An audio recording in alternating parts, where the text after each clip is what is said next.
We're flowing. So Absolutely. and because I'm doing this photography thing, I thank you for coming. Thank you for coming. Yeah. Especially thank you for coming during this time, which is.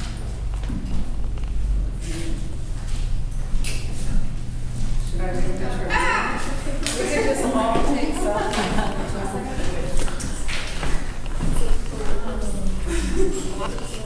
Can I talk? Is it okay?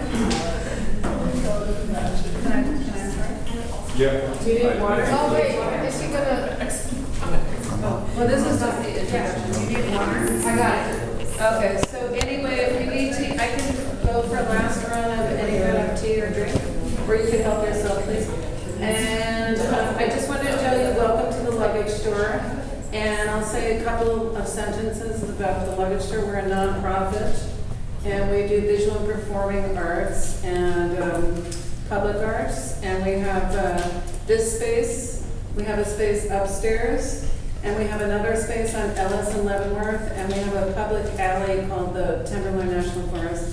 I never talk about the Luggage Store, so I've been mandated when I have anybody to listen to. I should say something.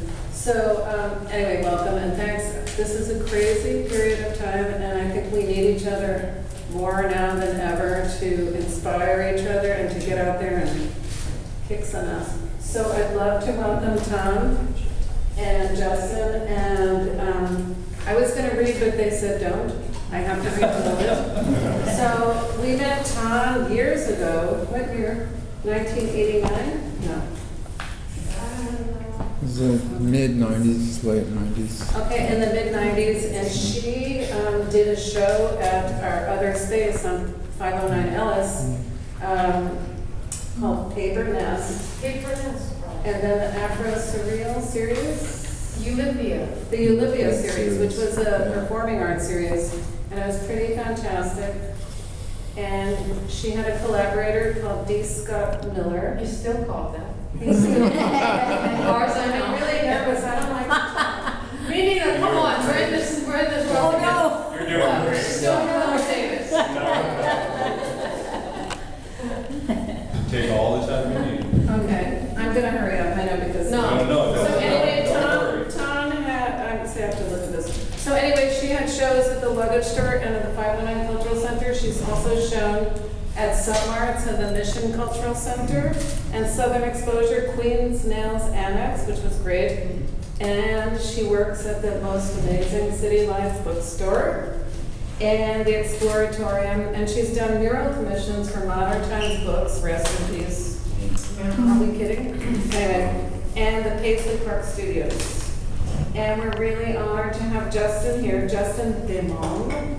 And I'm reading this, okay, I'm sorry, because the only thing I was going to say about him is he's revered and respected in the community. Whenever I say his name, everyone's, oh my God. Anyway, so Justin is chairman of the board of directors of the Before Columbus Foundation, where he heads the committee for the selection of the American Book Award. And he's the creator of the critically acclaimed radio program New Day Jazz, which is now in its 15th year. His poetry and journalism have appeared in Arcana, Black Renaissance Noir, NYU Drum Voices Review, and Conch. He presently is collaborating with Roscoe Mitchell at the Art Ensemble of Chicago. Oh my God. As librettist for an opera on the life of the poet Bob Kaufman, who I've been like reading all day. I was gonna, no, I'm like, would you wear my eyes? I was gonna post that on Facebook, and then I said I need a Facebook vacation. His most recent publications are Passion, Provocation, and Prophecy with Jack Hirschman and Black Hollywood Unchained, edited by Ishmael Reed. So this is pretty amazing. What? Okay.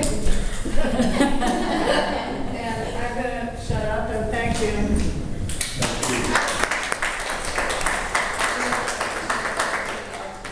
You want to make a statement? Well, yeah, before, so that, I must not forget this, I want to thank the San Francisco Arts Commission, who I got a Independent Artist Commission grant from, which enabled this to become an actual jewel show. Cultural equity. Cultural equity, what? It's the Cultural Equity Award from the San Francisco Art Commission for individual artists. That. I had the short version. You got it. I did. And also the Luggage store, which is, Your home. yeah. But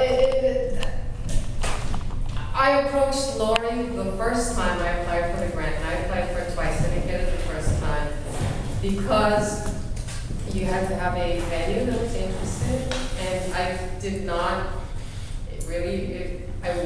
this is my dream place to do it, but I was too insecure to even think that was possible, and so I approached Laurie for a suggestion on, can you recommend someplace that you think might be interested in doing this? And she said, we are. Let me talk to Darryl.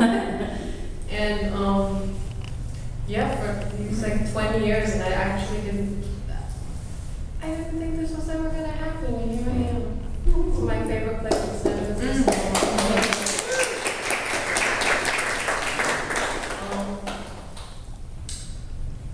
And I'm nervous I'm going to let him start out. I'm sitting on the edge of my seat. Well, certainly we have a lot of ground to cover in a very short amount of time, so I don't expect we'll be able to stake out as much territory as we like. But, part of what I was thinking in our conversations over the last year or so, a few years, in developing what we now see here in your work, in the wake of the recent election, I thought maybe we could start this conversation by talking about some of the political dimensions of what you've made available to us through your gifts as an artist. And what I'm thinking about in particular is the political dimension of these images as an act of resistance against caricature. So often in American life, massaged by advertising, massaged by commercialism, consumerism, caricatures, particularly of non-white people, are used to diminish, to demean, to humiliate, and ultimately, the final upshot, some kind of political or social violence. Part of what I'm seeing here in this body of work is an act of resistance against that temptation to employ caricature as a way of explaining the world. There's such a great deal of complexity to these various personas that you're sharing with us. Could you talk to us a little bit about that in your own journey here? Yeah. What you just stated, maybe outside of initially thinking of it in any kind of larger political sense, you touched on what kind of the essence of what I started out trying to get to, and then it kind of grew from that, which is getting away from, or not even getting away from, but just in a way not considering that and seeing what is, or showing what is, how do I say this? So you're nervous.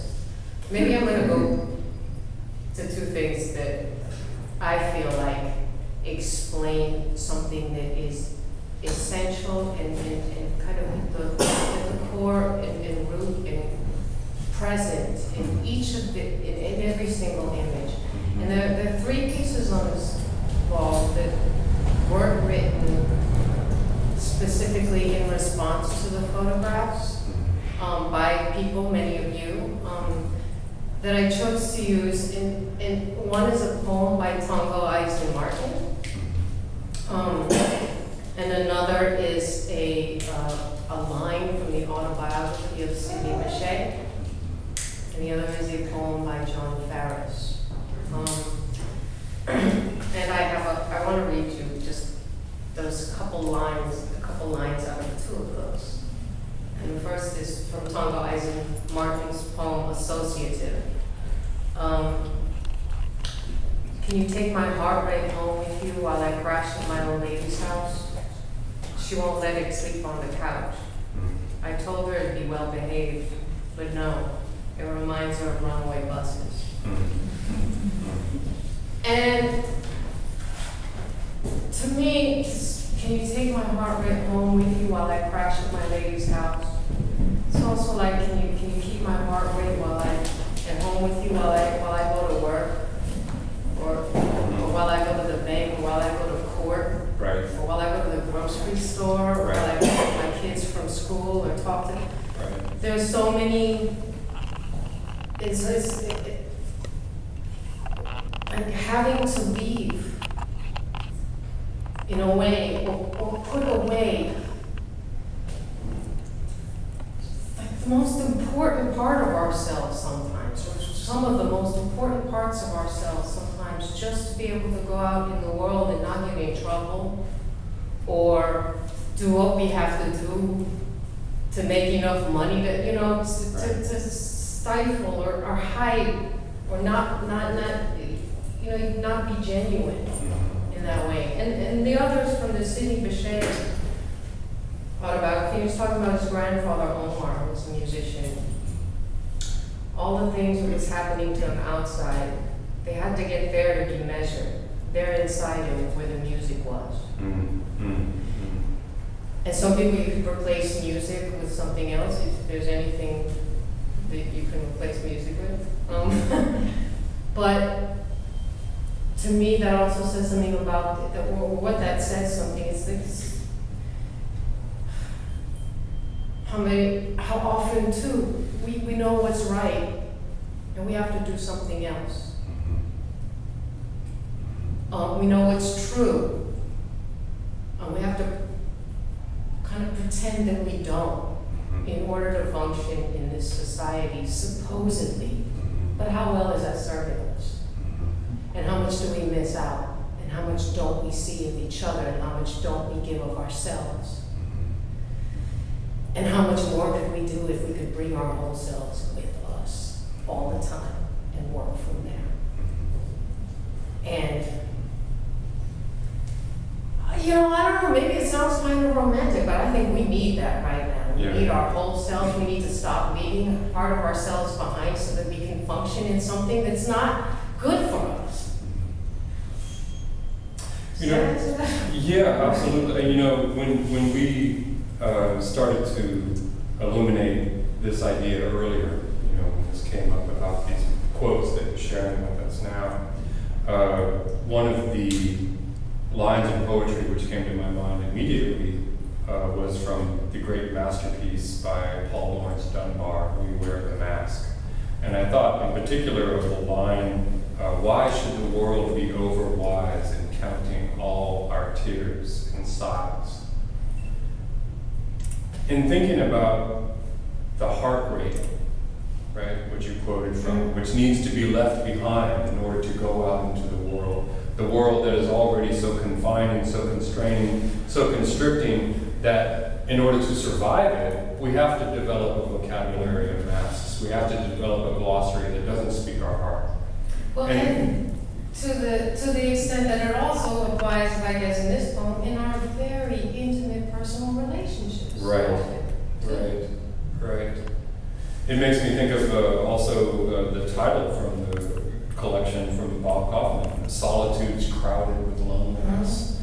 I think that is an idea that is very present and inhabits all of this work, because getting back to the Bechet quote, there's this, in all of the images, there's this oscillation between these two poles of the inner and the outer world, and a very deep, sensuous experience that I think can only be expressed in music.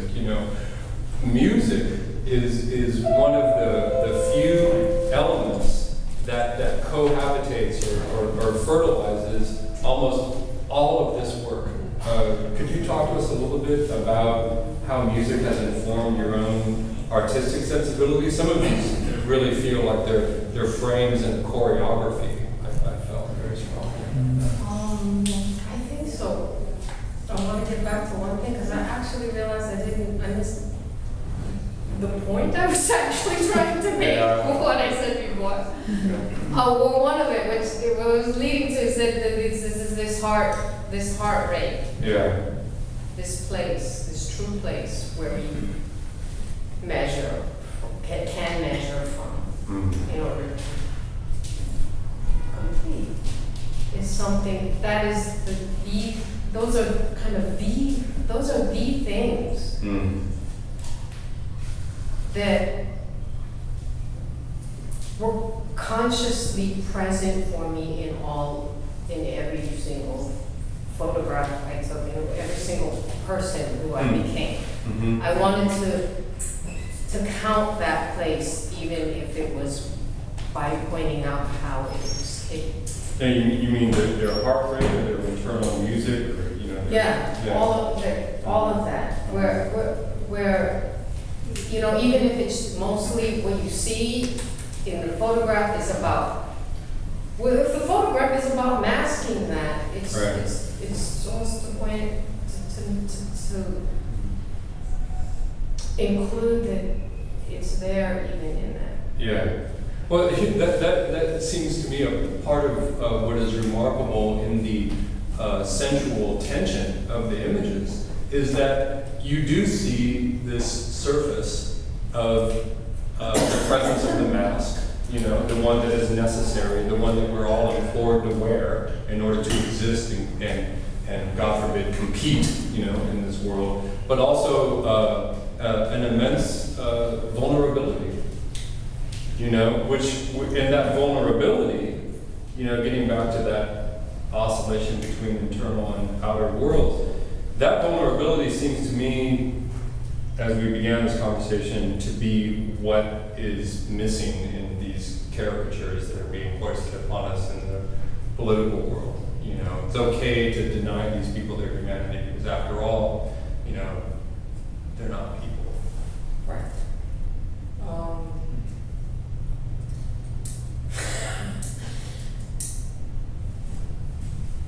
I mean, no one I think would make the mistake that from the time that you began this project up until now, these people, this community that you've offered us through your own artistic gifts in this gallery is the very community that's being expelled from San Francisco. Well, yeah, and I mean, San Francisco gave me a lot of. San Francisco taught me about people. I grew up here. I've been here almost all of my life. You know, as far as these people are not me, I know them or I've met them, or you know, and what were you saying about vulnerability? It's absolutely, it's always present in all of us. There's everything that we are is always present in all of us, and the masks that we wear at this point just seem to point them out. Point that out more than anything. It points out that we're afraid. It points out that we don't feel safe. It points out that you know, it draws attention to that rather than actually hiding it.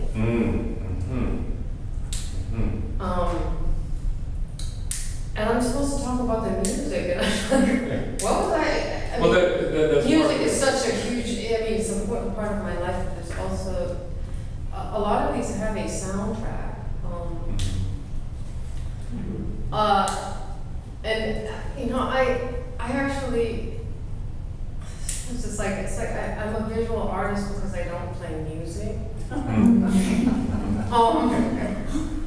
I really kind of think that's true. That David Boyd, right there, one time he came over to the house and there was this painting that I was working on, and I was actually listening to a lot of his music while I was painting this. And he came down. Do you remember this? Let me put you on the spot. I was like, I want you to see this. He wasn't there to see me. He was there to play music with some folks, and he kept sitting down. He was like, shit. You're painting what I'm trying to play. Yeah. And I was just like, I'm trying to paint what you play. So I feel like there is something of this.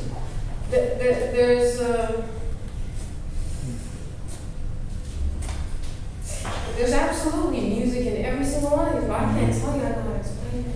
You know, it's I mean, except for some of them where it's like, yeah, you listen to Laugh Clowns, Abby Lincoln singing Laugh Clown, laugh for 4 hours straight while making the clowns and all. And then why does the clown look so sad? Well, yeah. Well, I guess part of where I was going with that is thinking of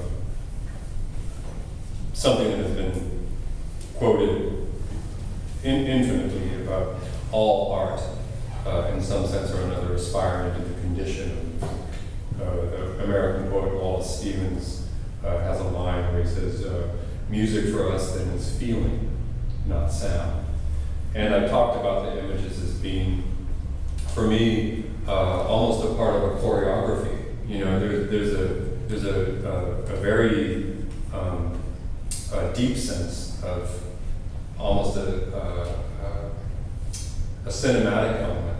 Like when I witness, if I'm courageous enough to allow myself to be in the same space as some of these, one of the things I'm compelled to realize is that this is just one frame story. That this person is full of all of the complexities and contradictions that I contain, and their life is a dance to a music that is theirs. Mm-hmm. And this is just one frame in that film, in that sequence. And part of what makes that possible, I think, is the music, but also, as I'm sure everyone here has noticed, is your assiduous attention to detail. I mean, it is outrageous how finely tuned some of these images are.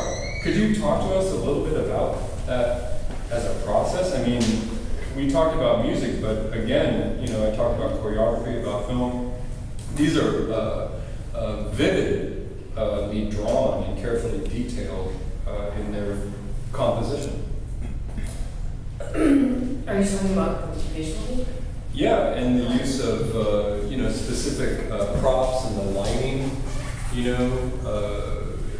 the attention to the motion of the body. I mean, I guess what came up in a conversation you and I were having about this is something that happened to you personally, where you became physically ill from the embodiment of one of these persona. Maybe that's a place. I mean, that level of commitment is striking. Yeah, well, in the same conversation, he told me what method acting was. Which is a word, I've heard of this, but did I know what it was? No. And so about a week ago, I was like, oh yeah, that's what I was doing.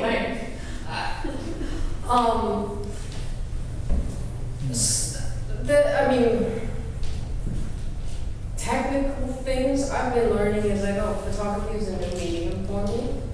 I don't know anything about lighting. I can't say I do now. It's trial and error and experimentation and working with what I got, and then at the last minute finally getting a 200-something watt tungsten bulb, which I thought of 4 months ago. Until then, it's going track lighting into painting easels to try to, so there's a lot of trial and error. And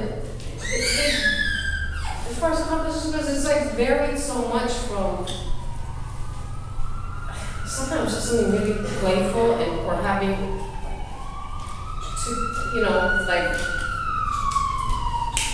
kissing a bunch of magazine paper and using rubber stamps to make it look like somebody kissed all over me, to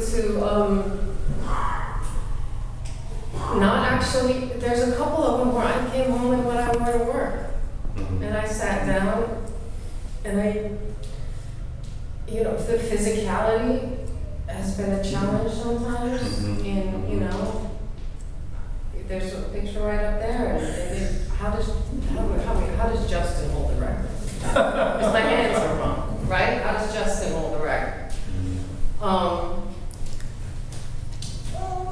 And then, some things were really challenging, like the toe thing where, I thought I was going to be mostly naked. The try painting your back white at 3 o'clock in the morning with a small sponge, right? And then it just ended up with putting the right music on and working it out and going there. Like, there's one where it's interpreted in a lot of different ways, whether it's somebody who's just like an alcoholic on the street or homeless or what, where, and it was the 5th picture I took and I wasn't expecting it. I was at that day at work, I was so excited because I had this idea and I needed the can with the bag on it and I had, and then they crumpled the newspapers on it. I put on some dirty clothes and I smoked too many cigarettes and they come a second and I just and yeah, I made myself ill by becoming that into the next day. I had to recover from it.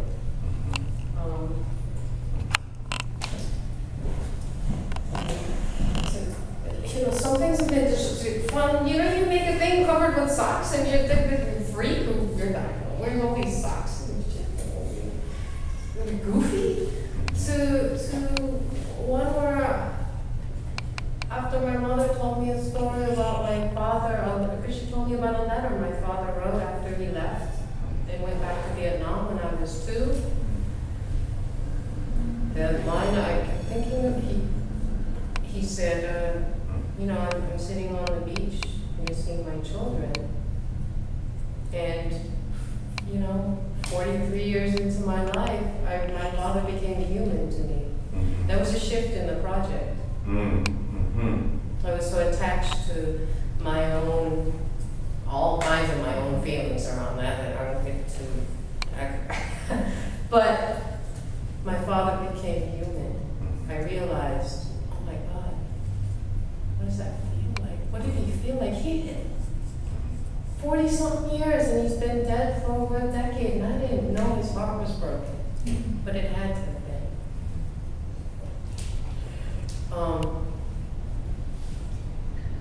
I think that's part of one of the great gifts that you're offering us as an artist is the opportunity to explore beyond the dimensions of many of the stereotypes that are so frequently hoisted upon us as an explanation for the world that we live in. You talked about the embodiment emotionally and sexually with the alcoholic and the street, and the turning point in the project with this embrace of your own memory of your father and understanding that. Were there other great surprises along the way that made them equally daunting? Like now you know you're going there? Yeah, it's like there's this, it's almost like, because I was just talking about this isolated moment. Right. There are several times that something happened and shifted. Yeah. And sometimes it was in actually doing a photograph, the first clown, which was there, was one of them, Right. the emulated clown. There's also something, since I was talking about that, there's a couple specific things, like this thing about my father, there's a certain story. For most things, I had a story in mind, or I had a certain person in mind, or a certain way this was, and then for the first half of the project, until I got to the clown, it was right midway. These ideas that I was really attached to, and then seeing how different people perceive these so differently. Right. From the first one, which is one of the reasons why it was really important to me. The first one, it was like Ted Osaka, Japanese piano player, interned by the U.S. government in 1941. That's right. Old school hoofer on the black vaudeville circuit. Don Juan de Rosa, tangos. It's just like, wow, this one thing. All these people see this one, and it's so different. And so even the things that have like they don't all have a super personal, detailed story, like the one that I took, that I was thinking of my father. But, like, I wasn't, those aren't to tell that story. It's like to show that without explaining it, and then almost allow myself to also offer it, and then like learn what that looks like to other people. You know what I mean? And it's almost like, rather than, I think earlier in the project I had this thing about wanting to be understood. I hate being misunderstood, and then I'm more open to being misunderstood. Check that out. That's deep. That's very heavy. Yes, yes, yes. I mean, outside of stereotype and all that. Right. You know, but Right. Yeah. you know, Yeah. I might be somebody different to you than I am to myself, but you might be right too.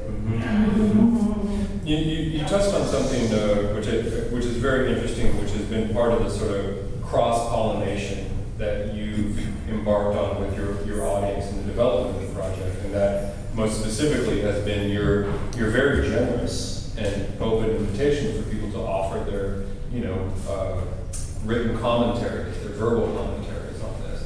Now, obviously, the images themselves are physically mute, but within this wall here, we find them speaking through the text, that is attached.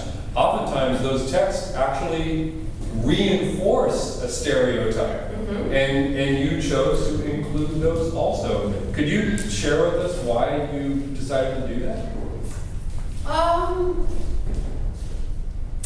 But just because it's absolutely, it's valid. It's like a point. It's like, this is what it looks like. That's what it looks like. There's a lot that edited out. There wasn't that much of that edited out, but there were some things that I edited out because, just think about that. Yeah. One of the things that, and this was a huge, not shift, but realization to me, was when, and this happened a couple times, but I remember the first time it happened where I put a picture up and it was a chola, actually. And a very close friend wrote to me and was like, wow, that, like, I don't know what to say about that. Part of it is because my first reaction, I realized it was a stereotype I don't want to have when I saw this, but I know it's you. So that checks it. It's like knowing the person you're seeing a picture of, not that this happened for everybody, is actually not the person you would think it was if you didn't actually know Tom. So it's like it's some every now and then it called somebody out to themselves on their, And right now I'm not sure, but I'm like, I should think about whether or not it did that for me too. I think you and I have been discussing for a couple of decades now how one of the miracles of art is discovering how wrong you can be about things. Okay, well, let me pivot just a little bit away from that point and bring up a very interesting idea which was introduced by the great Audre Lorde. Audre Lorde, in one of her pioneering essays, The Uses of the Erotic, she talks about the impulse towards creativity, towards all creativity, right, is deeply imbued with our own sexuality and how we understand or embody, more specifically, the co-mingling of masculine and feminine elements within ourselves, right? So that this area where the masculine and the feminine world within us overlaps and fertilizes and eventually harvests our creative life is also, again, to Audre Lorde, on a deeply feminine plane. The name of this project is The Man Project. these are ostensibly images of men. You are not. Can you talk to us a little bit about that? I mean, you know, does Author Lord have a point here, you know, in terms of what she's describing about a creative life and how that comes into being? Does that I wish I read that resonate with because you? I bet Author Lord has a point. Yeah. But I haven't read that. And how much did I do? You know, I mean, to be clear, I'm not trying to depart into some kind of abstract theory. I'm just thinking of, like, this seems to be very close to the center of what's happening here.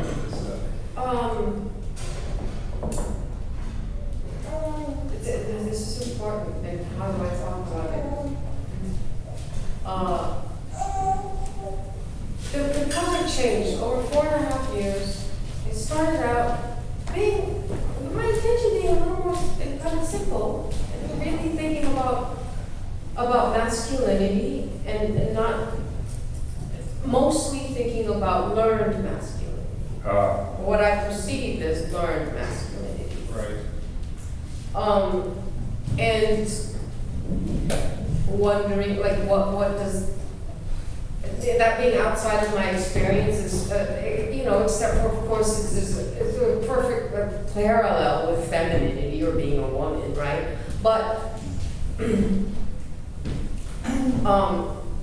so I thought I should, you know, I wanted to basically put myself in someone else's shoes. If I had all this stuff coming at me from, you know, the world, the media, other people, parents possibly, like just, this is how you become a man, this is what boys do, this is what you're supposed to be, don't do that, do this, you know, and this is As a man. As a man. Right. And so, you know, I was like, well, you know, why do you guys do this? And I was like, oh God, I might be a real asshole if I had to go through that, right? And, but I feel like it has actually stopped being about gender kind of early on. In a way, well, maybe not, maybe halfway through it. The first maybe year it was like, yeah, and then,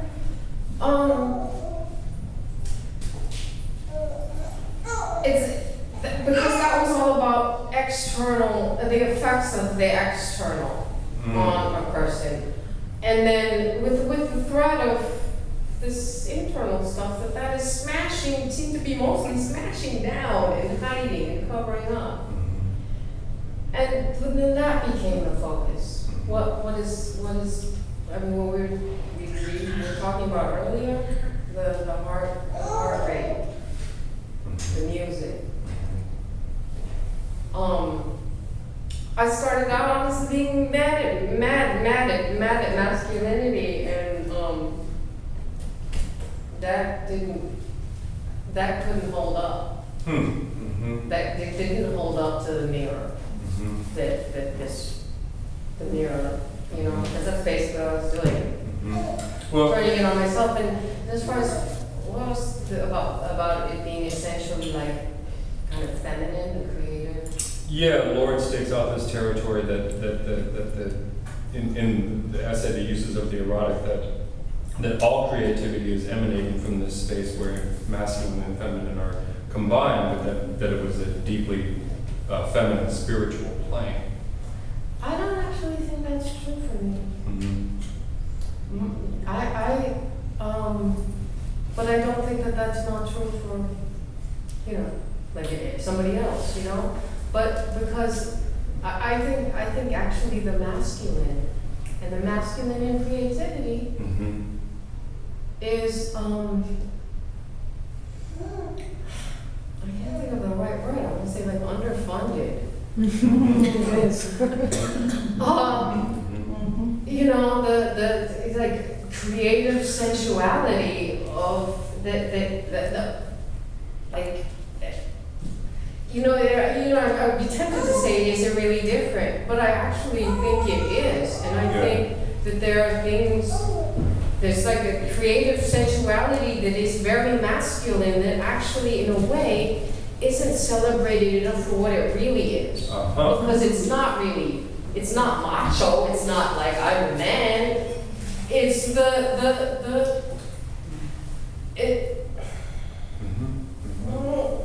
Yeah, You know, I don't know exactly how to say what it is, but it's not hard it's not what people necessarily. think. Well, and it is hard, you know, Mhm. but that's not. Yeah, I think it's kind of overlooked because it's kind of a part of masculinity that people that's where the music comes from. There's the heart. There's the heart mate. Right. Right. And it doesn't mean it has to be soft or not, you know, forceful, but it's not all just that. It's like the tenderness and the delicacy. Delicacy, maybe that sounds like food. The delicateness is you know, that's just something we don't look at enough, or we don't appreciate enough, or we don't. That's not quite the way either. It's like we don't notice it. We don't honor it enough. We don't ask for it enough. We don't cultivate it enough. Yeah, or you have to cultivate that in secret. I'm sorry, guys. That's connects very explicitly with where we began this conversation. We talked a bit about what's happening tonight is within the context of this essentially fascist takeover of the United States government, which has basically been based on the employment of caricatures as a way of masking over people. As I understand you right now, part of what you're sharing with us today is that there's an aspect of masculinity that is being denied here too by stereotypes and sequestered and annihilated in the same way that stereotypes are used against so-called ethnic minorities. Yeah, absolutely. There's a stereotype of men, caricatures of men, like that. I don't know how. I'm sorry, you guys. I don't have like kind of stuff, but that's what I'm like getting. That's what I'm not interested in. That's what I'm trying to. It's just like, can we just put that over? Just. It's not just. I don't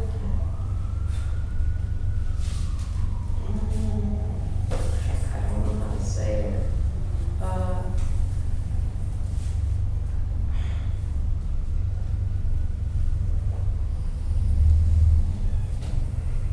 I think that the most basic, common, just accepted, even just thoughts about like men, it's total caricature. I mean, and the same thing could be said for women, but we're not talking about that right now. What kind of man would I be? Yeah, which it's funny because I married the title of the project so young, so early in the project. It wasn't until a couple of weeks ago somebody sent me, I was writing with somebody about it, and they said, what kind of a man, what kind of woman would I be? I was like, wow, that's a really two-dimensional question. You know? I kept that and hung on to it. Yeah. But maybe that's also part of the point, is that it is kind of a two-dimensional question. Yeah. And, you know, I'm trying to get away, or I'm looking at things that aren't two-dimensional. Yeah. You know, you shared with us earlier in the conversation about some of your own discovery, sometimes a great surprise of what would emerge as you delve further and further into the project, further and further into the work, and the way that the scope of the project would start to evolve and change. And one of the things that I thought about was this idea that emerges out of psychology about the shadow, you know, the Jungian shadow in particular, you know, where people sequester or bury away aspects of themselves, and then through internal work or through art, you know, through some medium, through love, you know, discover or rediscover those places, put some light on it and illumination. And part of the idea concerns the fact that oftentimes what we are unwilling to look at or what we bury about ourselves is not always something dark and malevolent or dangerous or egregious, but something that's actually really beautiful and so illuminated that we can't accept that about ourselves because we need to get along in a society that's already telling us that, hey, you know, you're not so good the way you are. You better keep the lid on that. Were there things that you discovered in your own shadow that you were like, damn, I really like that about myself? This is something really beautiful that I didn't know I had. This is a garden. I'm going to harvest the fruit in this garden. I'm going to go after that. Were there moments like that? That's a phenomenal question.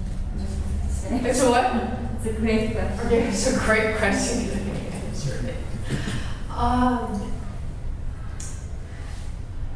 You know, honestly, I think it's been more subtle than that. It's been more subtle than that. Through the course of I've grown into myself through this work.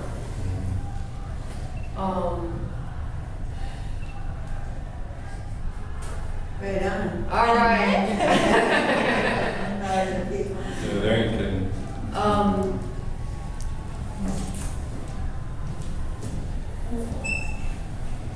Maybe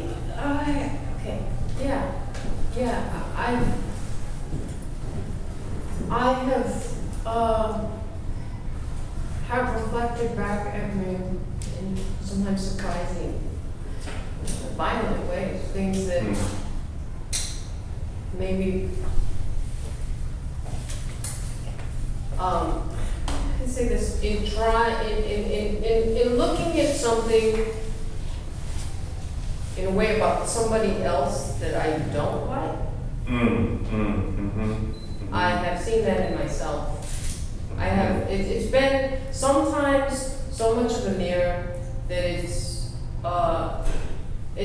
really surprised me, and sometimes it's been really hard, and it's always also been. It's also been really, really good for me, you know. After that, I don't know if that does that answer that at all. Certainly. Certainly. I guess I have actually, and I have found surprising things about myself that I think I love that are complete surprises. Like, you know, we were talking, people ask me about acting, and I'm like, oh no, I'm not an actor. I'm just like,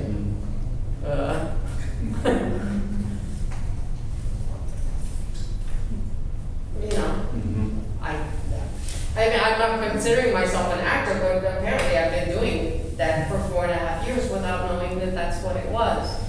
And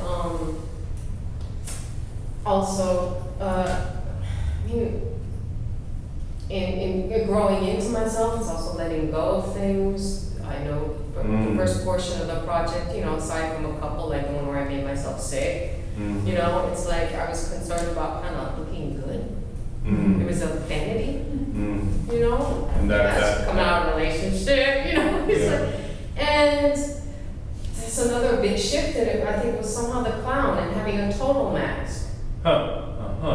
Fit like actually just, you know, face paint and all of this that, you know, just really common. You actually put an actual mask on and you feel more free to express something, and then it's kind of stopped being about, or that stopped being as much of a consideration. And even later in the project, in going through earlier photographs, I found ones that I didn't use that I was like, now that, which I probably looked at the time and was like, oh, I don't want anybody to know I look like, I can look like that, you know.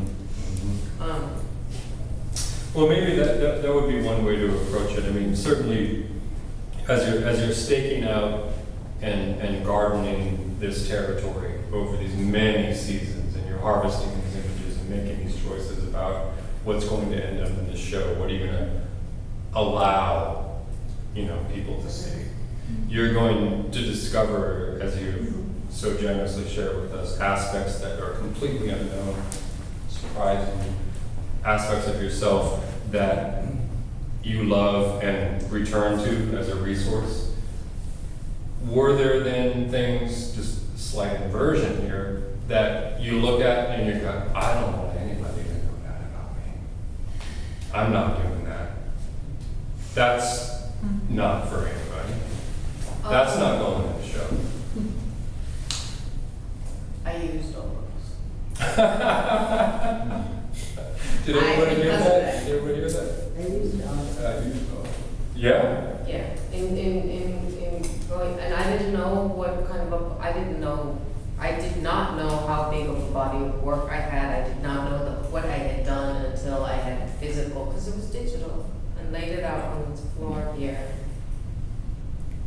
And sifting through it and getting rid of things I was attached to and finding things that I wasn't expecting, and then there are a couple, like, don't point them out, Tom. Yeah, and those were probably the most essential. Mm-hmm. Not that there are a whole lot of Mm-hmm. those, but absolutely, it's Mm. the most essential, because that's sort of the point. Mm-hmm. I would be honest. When we embarked on this project for tonight, this component of the program, we discussed opening up to questions from the audience. So I know we're going to do that so that everyone here can ask something. But before we get into that, I want to talk to you about some of the code words that are being used now to describe some of the people that populate these images. And I'm thinking in particular of the ideas about diversity and inclusion,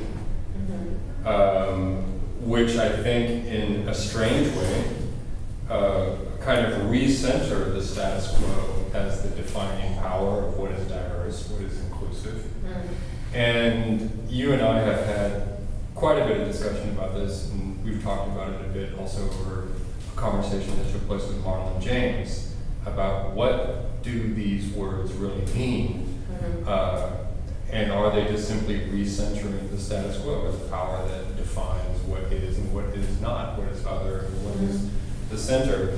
Obviously, a lot of people are going to look at this and think about, oh, what an inclusive, diverse group of people. Could you, before we move over to asking folks to bring questions to the fore, could you talk to us a little bit about what are your feelings about these ideas about inclusion, diversity? As I said at the beginning of this project compared to now, what you're offering us to look at are the very people who are being expelled from San Francisco in the Greater Bay Area. Yeah. Well, I mean, I see, for the most part, in the way that they are used, almost all the time, as far as I see, inclusion, diversity, are words that are comfortable. It's just another more